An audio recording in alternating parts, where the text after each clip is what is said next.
Mother of all, Ina kan Gabos. Ang traslasyon ay ang paglipat ng imahe ni Inang Peña Francia mula Basilica papuntang Naga Cathedral buhat ng libu-libong deboto. Ito ang nagsisilbing hudyat ng pagdiriwang ng kapistahan kay Inang Peña Francia. Ngayong taon, umabot sa tinatayang 800,000 ang mga deboto, bisita at peregrino ayon sa datos ng Joint Operations Center ng Naga City. Karamihan sa mga nagdadala at nagtutulungan upang maihatid si Ina at si El Divino Rostro sa Naga Cathedral ay mga kalalakihan.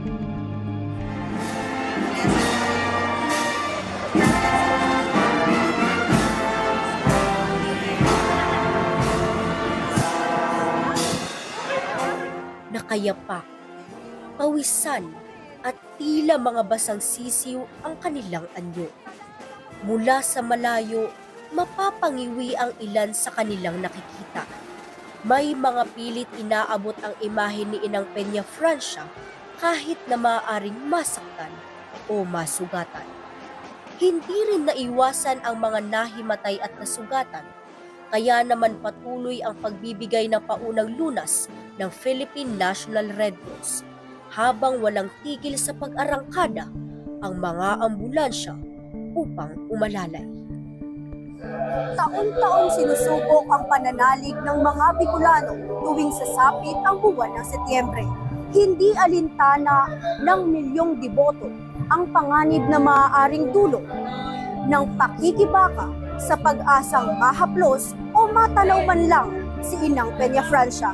Iba't ibang dasal, iba't ibang rason, pinagsama-sama ng iisang pananampalataya. Sa kabila ng tulakan, siksikan at balyahan ng ilang voyadores, may mga matang nakatanaw sa di kalayuan. Umaasang marinig ang bulong ng kanilang puso at isipan. Sa gitna ng dagat ng tao, bawat isa ay may dalang panata. Isa sa kanila si Roland Sarsona, 59 na taong gulang mula Tilidtid, Canaawan. Mahigit 2 dekada na siyang namamanata kay Inang Peña Francia.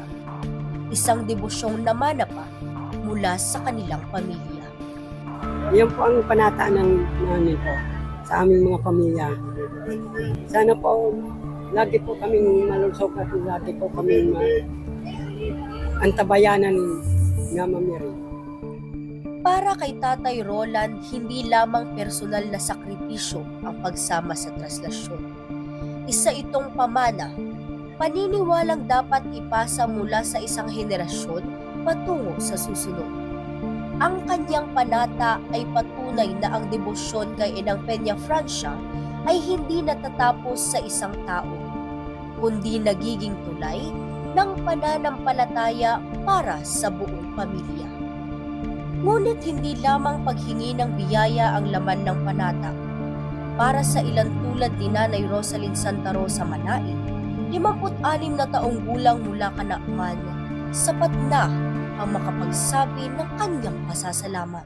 Talagang oo po, magpasalamat sa kanya kasi binigyan niya ako ng pagkakataon na hindi ka mayaman na sobra pero pag natutulog ka, tahimik yung isip mo, maganda yung tulog mo kasi para sa akin, blessed na talaga ako.